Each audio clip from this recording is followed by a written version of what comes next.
Hello everybody, Comrade Dankey here with part 2 of our look into Rageholic's video. Now, where we left off, we learned that Rageholic is a guy who doesn't understand what state capitalism is, he doesn't understand what socialism is, he doesn't understand what social democracy is, and he doesn't understand what fascism is. Nevertheless, he has an opinion on every single one of those subjects, and it's a spicy hot muy caliente spicy hot pepper of an opinion because he's an anti-communist, ladies and gentlemen. And everybody knows they are the most revolutionary, hardcore, countercultural dudes out there. Those who stand up against communist revolution. Really revolutionary, guys. Shilling for capitalism. That's really countercultural. That's real cool, dude. That they thought that they depended on for the future. At that point, the Swedish population just said, enough, we can't do this. Alright, so where we last left off, Sweden was crumbling because they did social democracy, and according to this guy, social democracy is socialism, so socialism failed because look at Sweden having to privatize a lot of stuff. It's a checkmate on a chess game that we were never even playing to begin with, my dude. I mean, that's all I can say. You win, but we were never playing that game. In many ways, Sweden's economy today is less regulated than even we are, still stewing in socialistic New Deal dog shit as we have been since World War II. Thanks, FDR, who praised fascism as a wonder of civic planning, by the by. It's funny because he says that like it's a zinger. Like he says that like, ooh, FDR was a socialist even though he wasn't. Like even though it's not even an insult. But this guy thinks it is. So I mean, I'll just say like it's not in Pokemon language, it's not very effective. Ownership of the economy is de facto Jesus Christ, I'm a under nerd. fucking Nazism because the watchword of the day was collectivism. Watch those rallies, folks. See a lot of fancy Dans and stunning and brave individuals in that fucking crowd, and study the actual content of the speeches if you don't believe me. In his Reichstag speech on January 30th, 1941, Hitler discussed the origins of the Reich and of the National Socialist ideology in the wake of the political upheavals at the end of World War I. Quote, "We chose a path between two extremes. The one of these extremes was holding our people. It was the liberal individualist extreme which made the individual not only the center of interest, but also the center of all action. On the other hand, our people were tempted by the theory of universal humanity, which alone was to guide the individual. We saw the people as a community of body and soul, formed and willed by Providence. We are put into this community, and within it alone can we form our existence. We have consciously subordinated all considerations to this goal, have shaped all interests according to it, and all our actions. Thus, the National Socialist world of thought arose, which has overcome individualism. This common interest regulates and orders, if necessary, curtails, but also commands."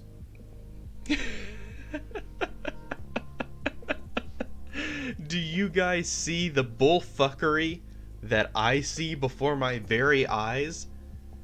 This sneaky little snake left out conveniently part of the quote, which pretty much undoes everything that he's trying to say here. He's trying to spin a little web that these Nazis were these fucking socialist communist bastards. But check this out. Here's the missing quote. Quote, but not by cutting down individual capacities or individual initiative, only by asserting that the common interest is superior to individual liberty and the initiative of the individual. End quote. So basically he was saying the needs of the nation supersede the needs of the individual, but ultimately, as you can see in my video all about what is fascism, the goal of fascism is to make the individual and the nation one and the same. The people and the nation are represented by one singular common identity. It's almost like an ant colony, where every single ant has its own role and its own function and its own purpose for the greater good of the entire colony. It's kind of weird. It's the ultimate like bootlicking ideology, but nevertheless, you know, it is scum-worthy seeing how Rageholic conveniently leaves out, doesn't highlight the part of the quote that he's quoting from Hitler, by the way, a scumbag, that pretty much like undermines what he's trying to say. Pretty fucking hilarious. Loony Uncle Adolf puts a finer point on it later in that very same speech when he says, economically, it meant building a national German economy which appreciated the importance of private initiative, but subordinated the entire economic life to the common interest. Nazi businesses were implicitly owned by the state because Nazi citizens were implicitly owned by the state. But nowhere in that speech did he say anything about the proletariat overthrowing the bourgeoisie.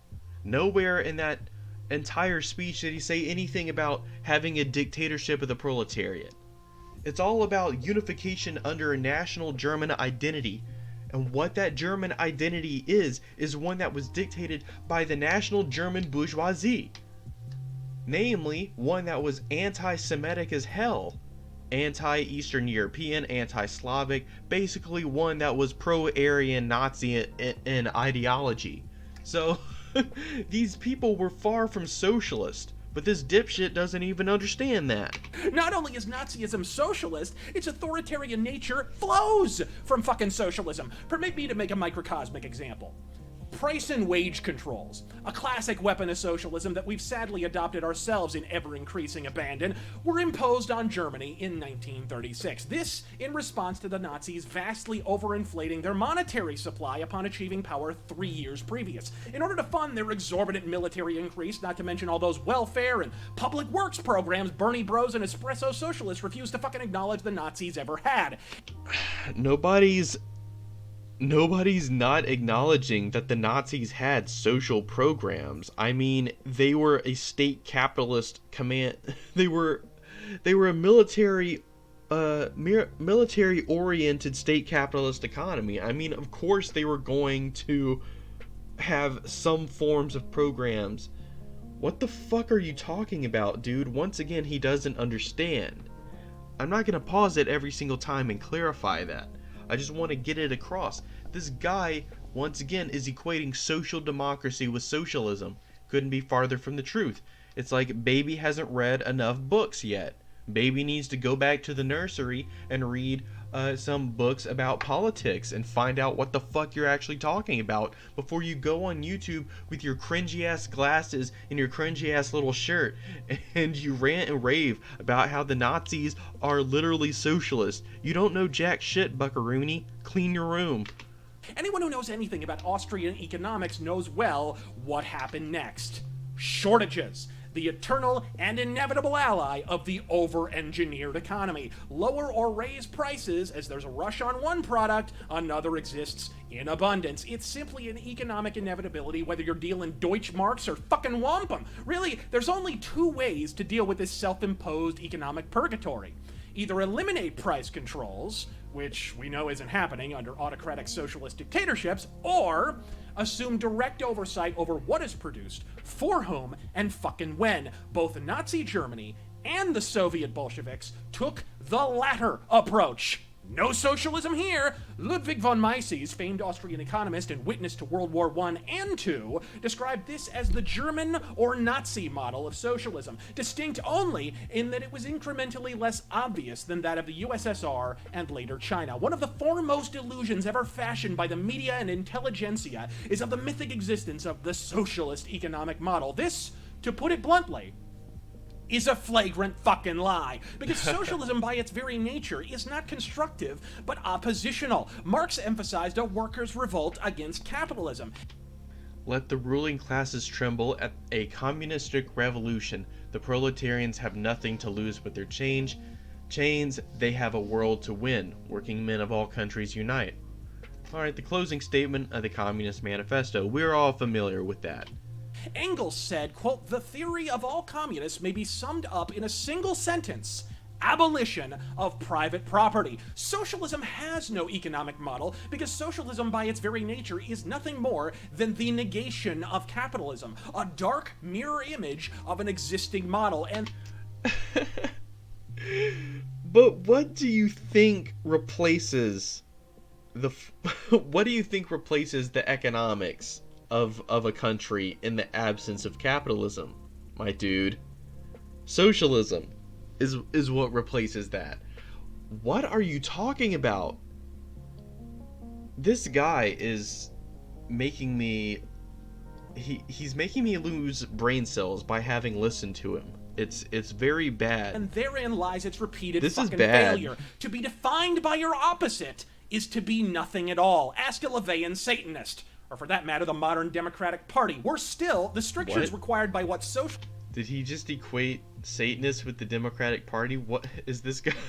Guy's permanently like stuck in the 80s culture. He obviously dresses like an 80s like cool guy action hero with like the trench coat and the glasses and the pistol, and it's like the guy fancies himself like some kind of a cool dude, but he's stuck in like that weird 80s mentality where like the Satanists are everywhere and they're coming for your babies, and it's weird.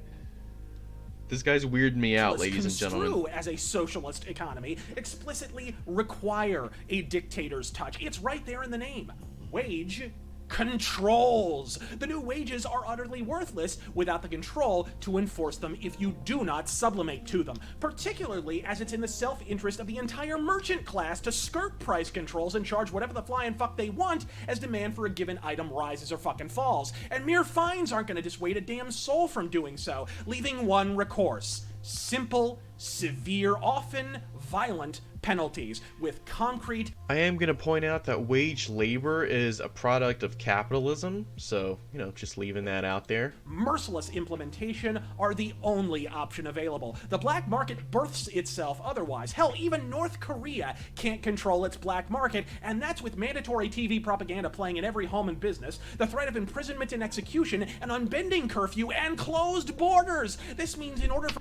We have a black market of drugs in this country. What's your fucking point? Where there's fucking demand, there will be supply, either through legit legal markets or through black markets. It's gonna happen, dude. What's your fucking point? For price controls to persist, merchants must live in mortal terror of selling the wrong item to the wrong man, being outed as a black market seller, and sent off to Auschwitz. Why do you think all these socialist uber-utopias inevitably need a secret police? And the arbiter of enforcement in these instances is virtually forbidden. Again, I can draw a direct comparison between what he's saying and our own war on drugs. So by his own weird comparison, is the United States not some kind of weird authoritarian fascist socialist hellscape? I don't know, dude.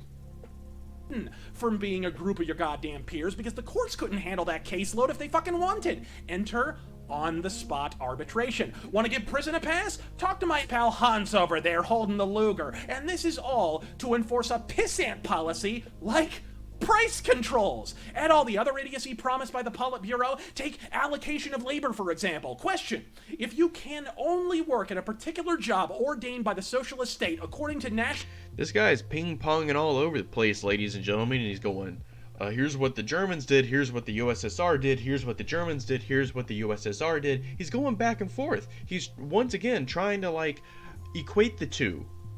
And to try to do so is a historically ignorant fabrication. I hate to say it. This guy has no idea what the flying fuck he's talking about. And it's painful to watch because he keeps digging himself deeper into this stupid hole. Maybe him and Valsh like need to go to the same like history maybe him and Valsh need to go sit in the same history class and they learn about fucking World War II and they learn about the Germans and they learn about the USSR and their economic structures and the theories that they use to guide them. national need. What's to stop you from working wherever the hell you actually want? Answer: gated districts with checkpoints manned by military or sometimes secret police. Papers, please! Never mind the civic resentment this cultivates and the necessity to head off potential revolution through show of fucking force. Beginning to see why socialism always winds up in jackboots and beatings, because otherwise, without Himmler or his like, every item, no matter how municipal or innocuous, from welfare to fucking price policing, is utterly unenforceable. And the Like, he's not even trying to argue that they're not one and the same. He's just accepted that they're the one and the same, socialism and fascism, and he's just moved on. When he says socialism, he's talking about fascism. It's confusing as hell, at least to somebody like me, an actual socialist who watches this, and it's like, are you talking about the Nazis or are you talking about the USSR? What the flying fuck are you trying to say? It's like watching a child get up in front of an audience and have a speech over something so complex they can't possibly understand. And so they just ramble and babble like a child does, and they don't make any fucking sense. Nazis didn't even need this excuse to unleash their totalitarian wet dream, for the record, because by the time price controls were on the menu, motherfuckers were well on their way to World War II. Price controls became a happy byline to beating political enemies and rounding up undesirables. Soviet Russia took this a step further by enshrining in its political document the seizure of all property by the state, meaning a black market was literal fucking theft from Stalin or Uncle Adolf's back pocket, which is what The socialist system of economy and the socialist ownership of the means and instruments of production firmly established as a result of the abolition of the capitalist system of the economy, the abrogation of private ownership of the mass means and instruments of production, and the abolition of the exploitation of man by man constitute the economic foundation of the USSR. Sounds pretty fucking good to me, dog. why, in both Nazi Germany and the USSR, black market activity ended in execution. In both nations, economic policy was specified as more than a mere guidepost for market activity, but as the sovereign law of the land. No socialist nation naturally being able to function if it were being subverted, and as such, dealing black market goods on the sly was expounded in the law as an act of outright sabotage. Perhaps more than any other single lie in all of American academia, the myth of the unmade Marxist utopia that might exist, but is simply too impractical to implement because of the dark desires of man, is among the most pernicious, invidious fucking lies ever formulated. Because when you analyze these models, one fact screams into view. Stalin didn't exploit the ideology of Engels and Marx. Marxism made Joseph Stalin. It made Mussolini, and it made Hitler too. Made Joseph. Alright, so this is the Stalin quote. I actually agree with him on that. Marx and Engels did make Stalin. He's a natural, well, he's not a natural. He is a Marxist response to the conditions of the USSR at that time. A natural successor to the foundations built by Lenin. But let's go on. This is a quote from Daddy Stalin himself. He says, "We are in favor of the withering away of the state, and at the same time we stand for the strengthening of the dictatorship of the proletariat, which represents the most powerful and mighty of all forms of the state which have existed up to the present day, the highest possible development of the power of the state, with the object of preparing the conditions of the withering away of the state." That is the Marxist formula. Is it contradictory? Yes, it is contradictory, but this contradiction is a living thing and wholly reflects the Marxist dialectic. This is his 16th Congress of the Russian Communist Party address. Of Stalin. It made Mussolini. Alright, so this is what Mussolini had to say. He said the outbreak of a socialist revolution in one country will cause the others to imitate it, or so to strengthen the proletariat as to prevent its national bourgeoisie from attempting any armed intervention.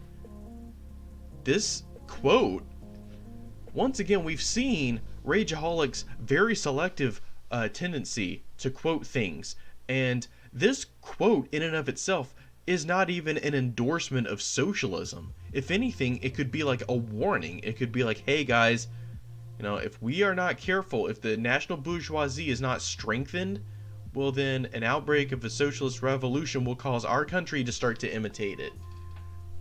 I mean, that could be what he's saying. I don't have the context for this. Thankfully, I had the context for the other quote, so I was able to catch that little selective thing that he did where he didn't highlight part of the phrase that like directly contradicted what he was trying to say. And it made Hitler too. Alright, so this is Adolf Hitler, apparently proof that Hitler was a Marxist. He says, National Socialism derives from each of the two camps, the pure idea that characterizes it. National resolution from bourgeois tradition, a vital creative socialism from the teaching of Marxism. This is bullshit. What is this petty bourgeois reactionary bullshit? This isn't Marxist. This is anti-Marxist. This is reactionary. There's no fucking vitality and there is no there's nothing to derive from bourgeois tradition that's worth salvaging in a socialist society. I don't know what kind of drugs that Rageholic is smoking, but he doesn't understand this, dude. It required him, and it always fucking will. The difference in terms of practical application between the twin branches of socialism is a matter of picking your Deus Ex playstyle. Bolsheviks blow down the front fucking door, lay waste to the NSF, and seize the means of production down the barrel of a Gep gun. Nazis implement socialism by stealth, depriving the public of their property slowly, by degrees, but under no less overt a threat of force, and subjugate Liberty Island one hacked security terminal at a time. Bernie Bros can pound on that caps lock key and shriek, socialist Nazis are just a meme, and Stormfronters can cry and call me a fence sitter all you fucking like, Prince. This guy doesn't know what state capitalism is. Moving on. Says, the record is the record, the quotes are the quotes, and I don't remember any of the Bilderbergs drafting Hitler's speeches or economic policy for him. I'm Razorfist. God fucking speed. Holy fucking shit, my dude. Alright, so that was Razorfist, also known as the Rageholic, in a horrible fucking video. Summing it all up, the guy's ignorant. He just, pretty much everything he said was selectively quoted bullshit to state his weird horseshoe theory statement. And I'll say the exact same thing to him that I said to Vouch. If you are dumb enough to actually believe that horseshoe theory is real, you are probably dumb enough to need a horseshoe yourself because you're dumb as a horse. That's all I'm gonna say. Is it immature? Yeah, but it's definitely a statement of more substance than anything that Razorfist the Rageholic had to say. This was a very disappointing video to watch. It hurt me. It hurt me deep it hurt me deep down inside to watch this. Holy shit. This guy might even be worse than Vouch, ladies and gentlemen. Or Vosh. Whatever the fuck his name is. I don't care if I say his name wrong. I'll say it. I'll call him Vish. I'll call him Vish if I want to. I'll call him Vegeta. I'll call him whatever I want. I'll call him Vagina. Because he's totally acting like one. You know, not to use gendered language. But I'm just saying he is. Anyway. That's Razorfist the Rageholic. Let's look at his shit. It's too low res to see. Damn it all to hell. Ooh. Here we go. All right. I'll end the video with this really cool picture, dude. This, I don't know if I want to get involved with any kind of online beef with this guy. He seems too cool to fuck with, ladies and gentlemen. Holy fucking shit.